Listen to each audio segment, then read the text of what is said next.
Iran के साथ चल रहे महायुद्ध में अमेरिकी राष्ट्रपति ट्रंप हर दिन अपना एक नया हथियार मिडिल ईस्ट में तैयार कर दुनिया को हैरान कर रहे हैं। अब उन्होंने ड्रम्सडे प्लेन के नाम से मशहूर E-6B मरकरी एयरक्राफ्ट को उड़ाकर महायुद्ध को परमाणु युद्ध में बदलने का इशारा दिया है, जिसने दुनिया के माथे पर शिकन डाल दी है।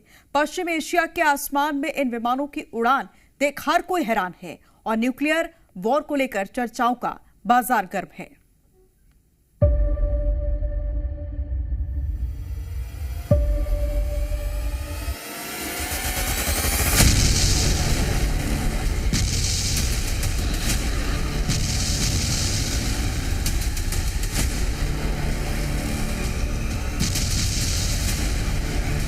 क्या अमेरिका ने परमाणु बम रेडी कर लिया है?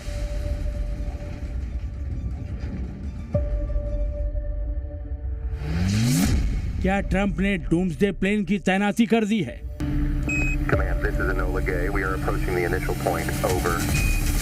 क्या महातबाही के प्लान पर अमल होने वाला है? क्या ट्रंप ईरान पर परमाणु हमला करने वाले हैं? क्या हिरोशिमा वाली तबाही ईरान में आने वाली है?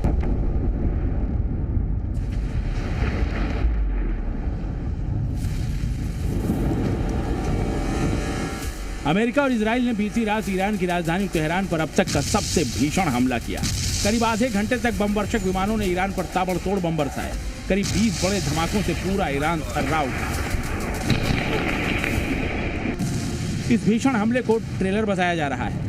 चर्चा है कि अब ट्रंप ईरान में परमाणु प्रलय लाने की तैयारी में है। वजह है अमेरिका का doomsday nuclear command plane E-6B।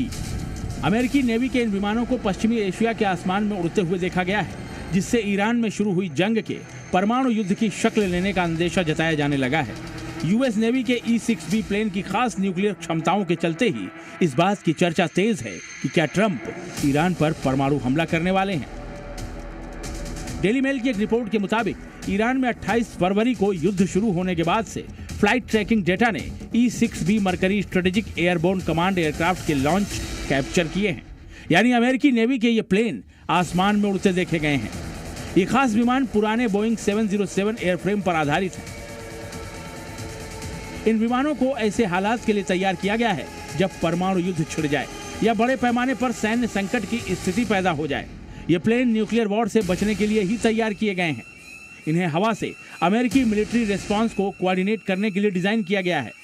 ये विमान अमेरिकी प्रेसिडेंट और सेक्रेटरी ऑफ वॉर के लिए एक फ्लाइंग रेडियो स्टेशन और कमांड सेंटर के तौर पर काम करते हैं।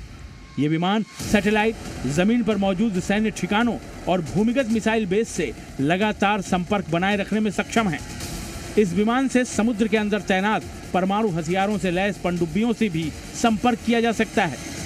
मरकरी फ्लीट वर्ल्ड वॉर 3 छिड़ने और न्यूक्लियर हमलों को कंट्रोल करने में भी सक्षम है। इसीलिए इन विमानों की उड़ान के ट्रैक होने के बाद ये चर्चा तेज हो गई है कि क्या ईरान में चल रही जंग परमाणु युद्ध में बदलने वाली है। राष्ट्रपति ट्रंप का यह आक्रामक बयान भी इस आशंका को और बल दे रहा है। And I will not allow a terrorist regime to hold the world hostage and attempt to stop the globe's oil supply. And if Iran does anything to do that, they'll get hit at a much, much harder level. I will take out those targets that were easy and that I mentioned just before. We'll take them out so quickly. Iran युद्ध के परमाणु युद्ध में बदलने का अंदेशा इसलिए भी प्रबल है क्योंकि E-6B मरकरी एयरक्राफ्ट की उड़ान जंग शुरू होने के बाद पहली बार ट्रैक नहीं हुई है। इससे पहले 2 मार्च को अमेरिका के ऊपर 2 E-6B मरकरी एयरक्राफ्ट देखे गए थे। इसके बाद फारस की खाड़ी की ओर E-6B के लॉन्च की रिपोर्ट आई थी। अब पश्चिम एशिया के आसमान में भी इनकी उड़ान ट्रैक की गई है। जिस तरह से ट्रंप की चेतावनी के बावजूद ईरान ने अपना नया सुप्रीम लीडर चुना है और उसकी तरफ से लगातार धमकी दी जा रही है, उससे ट्रंप का पारा चढ़ा हुआ है। उन्होंने कह दिया है कि बहुत जल्द ये सब खत्म हो जाएगा। Are you thinking this week it will be over? No, You're talking but soon. about days? I think soon. Okay, and with respect Very soon. Look, everything they have is gone, including their leadership. In fact, there are 2 levels of leadership, and even actually, as it turns out, more than that. But 2 levels of leadership are gone. Most people have never even heard about the leaders that they're talking about. So it's obviously been very, very powerful, very effective. ये विमान 1980 के दशक से अमेरिकी सैन्य सेवा में है। बाद में इन्हें अपग्रेड कर E-6B वर्जन तैयार किया गया। हाई फ्रीक्वेंसी कम्युनिकेशन सिस्टम जोड़े गए और इसे लुकिंग ग्लास मिशन का हिस्सा बनाया गया। अब पश्चिम एशिया में इन विमानों का दिखना महायुद्ध में बड़ा इशारा माना जा रहा है। ब्यूरो रिपोर्ट, जी मीडिया। ईरान जिस तरह से पलटवार कर रहा है, कुछ दिनों में युद्ध खत्म होने का ट्रंप का सारा दावा हवा हवाई साबित हो रहा है। और तो और अब ईरान ने ऐलान किया है कि अब तक वो सिर्फ 500 किलो के वॉरहेड के साथ ही अटैक कर रहा था। अब अपनी मिसाइलों का पर वो 1000 किलो वाला वॉरहेड लगाने जा रहा है। मतलब इजराइल अमेरिका की तबाही की नई स्क्रिप्ट लिखने जा रही है। ईरान ने ट्रंप को धमकी दी है कि महीने 2 महीने या साल 2 साल नहीं, वो 10 सालों तक जंग लड़ने के लिए तैयार है। मतलब क्या युद्ध मार्च 2036 तक चलेगा?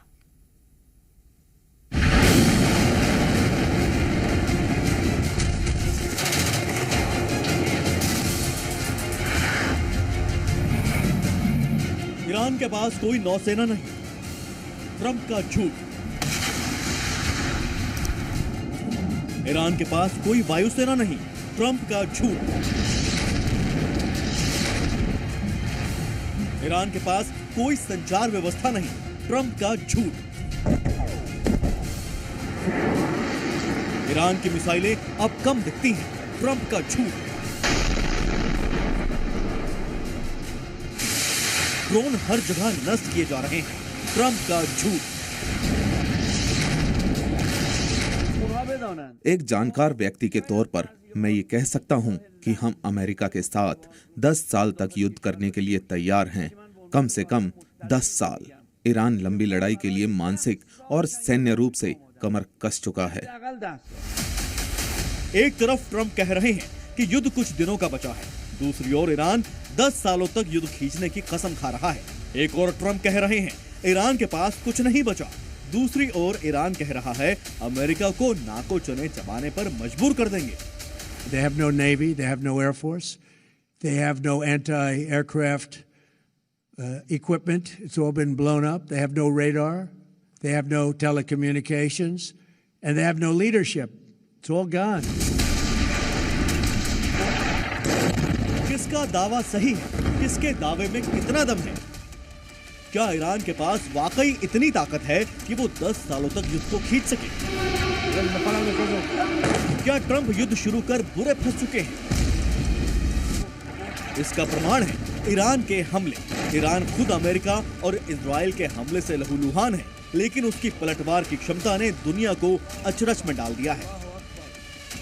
Kuwait, Bahrain, Qatar, UAE, Oman, Saudi Arab, Jordan और साइप्रस में ईरान ने बम मारकर मिडिल ईस्ट को धुआं-धुआं कर दिया है।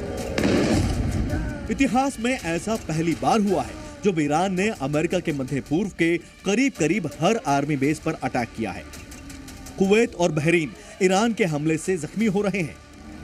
तेल रिफाइनरों से उठता धुआं गवाही दे रहा है कि ईरान को ट्रंप ने हल्के में ले लिया और ईरान के मुताबिक ये तो अभी आगाज है।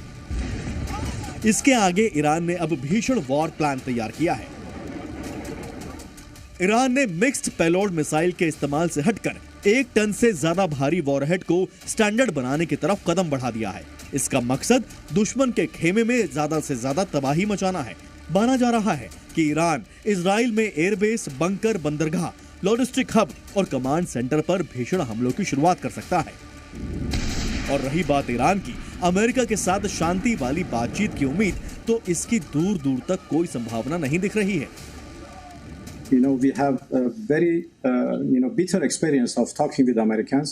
We negotiated with them last year in last June, and they attacked us in the middle of negotiations. Iran अगर वाकई 1 टन वॉरहेड वाली मिसाइलों से हमला कर रहा है या करने वाला है, तो यकीन मानिए ये युद्ध महाविनाशक स्थिति में पहुंच सकता है। सामान्य मिसाइलों में करीब 500 किलो तक का वॉरहेड लगा होता है, लेकिन 1000 किलो का वॉरहेड कंक्रीट वाली फैसिलिटी को सीधे भेदने और मलबे में तब्दील करने की क्षमता रखते हैं। यानी इजराइल के F-35 जैसे महंगे विमान जो कंक्रीट के शेल्टर में रखे होते हैं, वो इन हमलों से राख हो सकते हैं। एयरबेस पर अगर ऐसी मिसाइल गिरती है तो 1 टन का धमाका रनवे पर बड़ा और गहरा गड्ढा बना देता है। एयरबेस बेकार हो सकता है। अगर ऐसी मिसाइल बेस के तेल भंडार या हथियार डिपो पर गिरती है, इसका ब्लास्ट रेडियस इतना ज्यादा बड़ा होगा कि ये एक चेन रिएक्शन शुरू कर सकता है, जिससे पूरा बेस जल सकता है।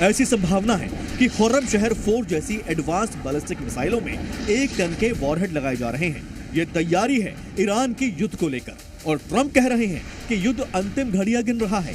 ये झूठ का पुलिंदा नहीं तो और क्या है। ब्यूरो रिपोर्ट, जी मीडिया।